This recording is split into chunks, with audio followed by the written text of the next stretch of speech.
Apesar de alguns tribunais terem suspendido os julgamentos presenciais em razão da contenção do coronavírus, as sessões de julgamento da primeira e segunda turma do Supremo Tribunal Federal foram mantidas.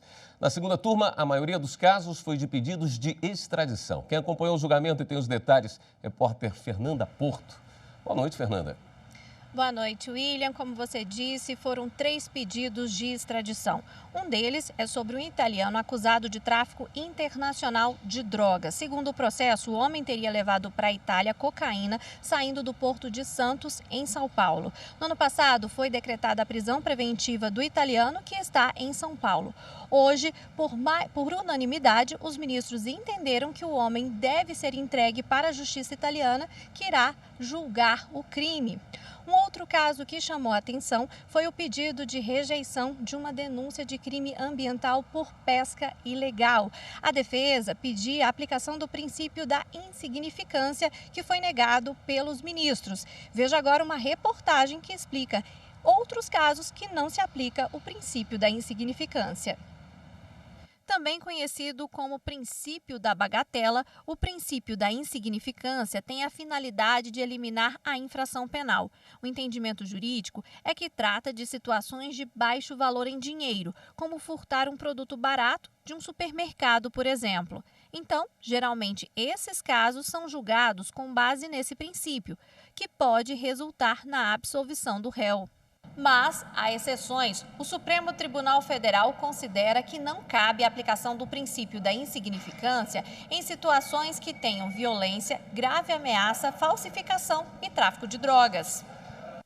Quem acompanhou os trabalhos da primeira turma do Supremo Tribunal Federal foi a consultora jurídica da TV Justiça, Karina Zuccolotto, que está aqui com a gente. Boa noite, Karina. Boa noite, William. Normalmente, primeira turma julga muitos HCs, né? Hoje foi um dia diferente, nós tivemos muitos recursos em reclamação. Exatamente. A reclamação é um tipo de ação prevista na Constituição e que busca justamente fazer com que decisões judiciais respeitem a autoridade vinculante de algumas decisões do Supremo, como, por exemplo, aquelas proferidas em ações diretas de inconstitucionalidade. É justamente esse argumento que é trazido nessas reclamações, na verdade, nos recursos dessas reclamações, em que o ministro Marco Aurélio, relator das 3, teria negado o prosseguimento por entender que não haveria violação de nenhuma decisão do Supremo. Mas vamos ao caso concreto. O argumento nas 3 reclamações não foram julgadas em conjunto, mas todas elas envolviam o Estado do Mato Grosso, uma decisão do Estado do Mato Grosso, decisão do secretário de Infraestrutura e da Comissão de Licitação em relação a transporte público naquele Estado. O argumento aqui é que a ação conjunta desses três agentes, vamos dizer assim, determinando que a concessão provisória de transporte público no Estado deveria ser feita por meio de contratos emergenciais, dessa contratação emergencial, seria uma forma de dispensa de licitação e que isso violaria a decisão do Supremo Tribunal Federal proferida numa ação direta de inconstitucionalidade. Em que sentido?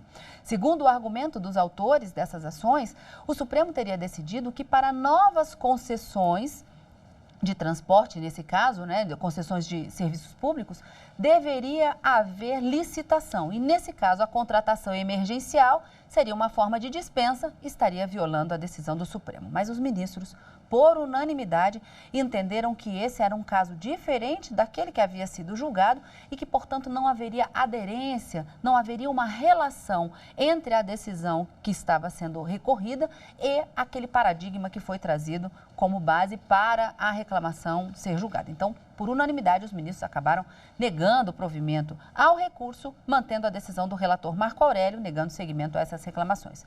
Mas, apesar de termos muitas reclamações, teve também a habeas corpus. E um desses habeas corpus, também da relatoria do ministro Marco Aurélio, os ministros acabaram cassando a liminar que foi concedida em fevereiro de 2020 pelo ministro Marco Aurélio e determinando o retorno do paciente, no caso o réu, para a prisão, porque um dos motivos que o ministro Alexandre de Moraes, que divergiu do ministro Marco Aurélio, sustentou foi que, de acordo com a sentença, que já havia condenado ele a mais de 14 anos de prisão por tráfico e associação ao tráfico de drogas, ele seria uma das lideranças do Comando Vermelho no estado do Rio de Janeiro e que não haveria motivos para mantê-lo em liberdade, ainda que respondendo ao processo. E nesse sentido, portanto, cassada a liminar, determinada a sua volta à prisão, negado o pedido de concessão de liberdade provisória. Nesse caso, os ministros sequer, por maioria, conheceram a habeas corpus, aplicando uma súmula do próprio tribunal. Obrigado pelas informações, Karina.